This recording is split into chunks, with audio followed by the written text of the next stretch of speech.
ये आश्चर्य है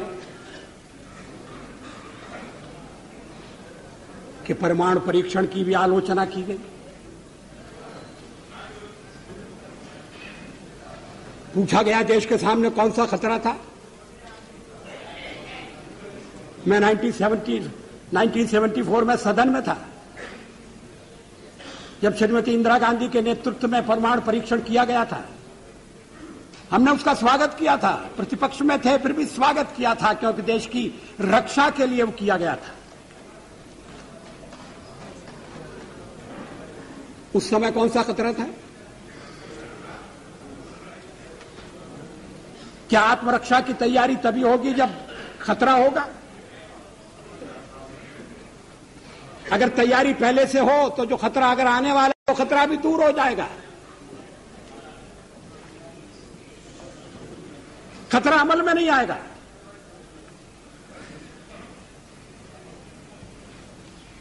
और इसीलिए हमने परमाणु परीक्षण करने का फैसला किया। हमारे कार्यक्रम का अंग है, उसमें लिखा हुआ है।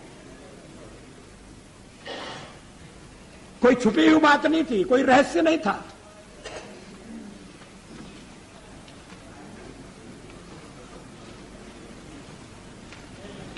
अध्यक्ष महोदय,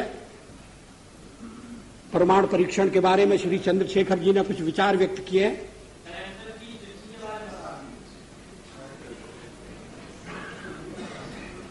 मुझे खेद है कि मैं उनके विचारों से सहमत नहीं हो सकता। उनके चिंतन की एक विशिष्ट धारा है।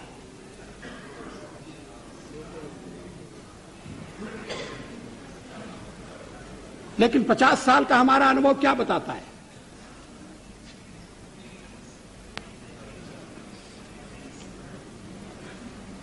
क्या रक्षा के मामले में हमें आत्मनिर्भर नहीं होना चाहिए?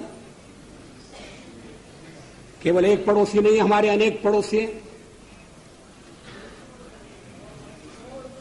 इस समय यूरोप में क्या हो रहा है वो एक चेतावनी है।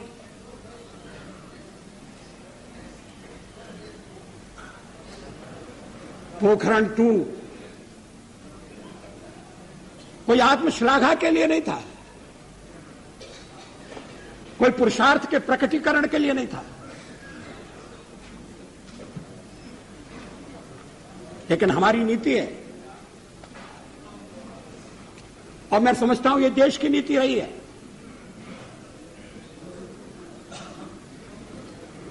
कि मिनिमम डिटरेंट होना चाहिए।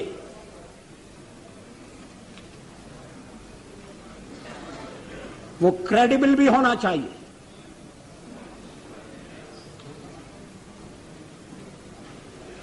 इसलिए परीक्षण का फैसला किया गया।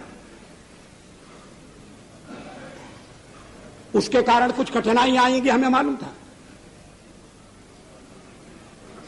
लेकिन देश उन कठिनाइयों का सफलतापूर्वक सामना करेगा, यह भी हमको विश्वास था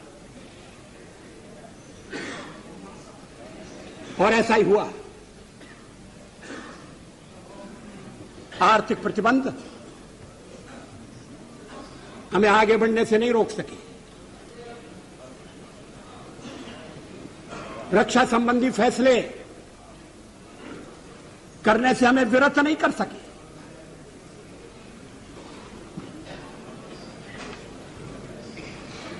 लेकिन परीक्षण के साथ हमने यह भी ऐलान किया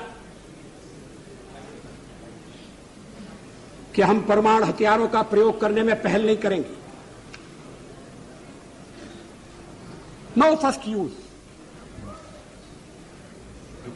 हमने यह भी कहा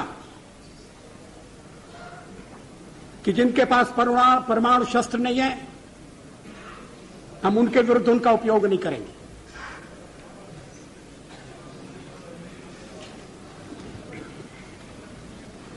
हमने परीक्षण बंद करने का भी ऐलान किया।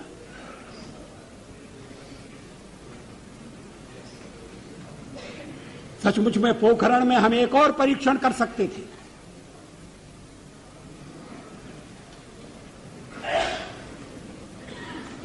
लेकिन जब हमें लगा कि वैज्ञानिक तकाजा पूरा हो गया है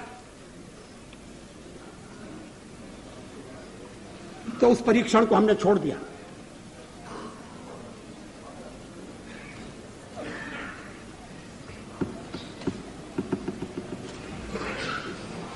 एटमी हथियार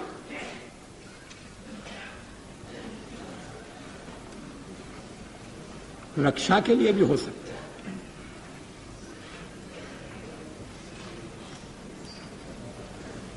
युद्ध टालने के लिए उनका प्रयोग हुआ है।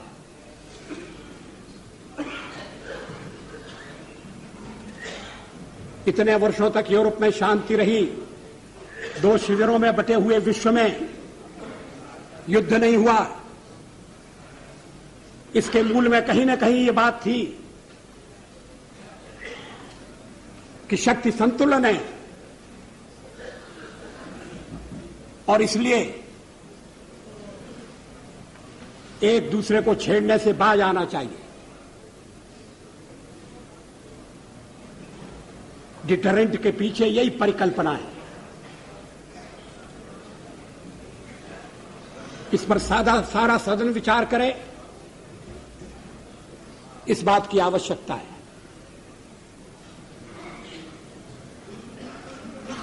आलोचना तो अग्नि 2 की भी हुई है।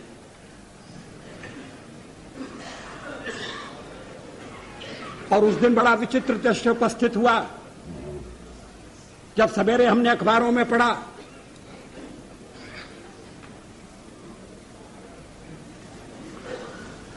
कि हमारे एक पुराने मित्र ने, हमारी एक पुरानी मित्र ने हमारे ऊपर दोषारोपण किया कि हम दबाव में आ गए हैं, इसलिए अग्नि 2 का परीक्षण रोक दिया गया है। और उसी समय परीक्षण हो चुका था और अग्निशिखा अपने गंतव्य की ओर दौड़ रही थी। अगर उस दिन हम परीक्षण न करते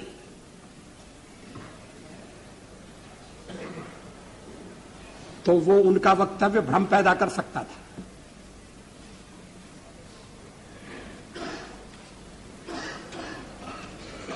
विदेशों में भी भ्रांति उत्पन्न कर सकता था। अध्यक्ष महोदय, 13 महीने के अपने कार्यकाल में कभी हमने अंतर्राष्ट्रीय दबाव में आकर कोई फैसला नहीं किया, न हम आगे करेंगे।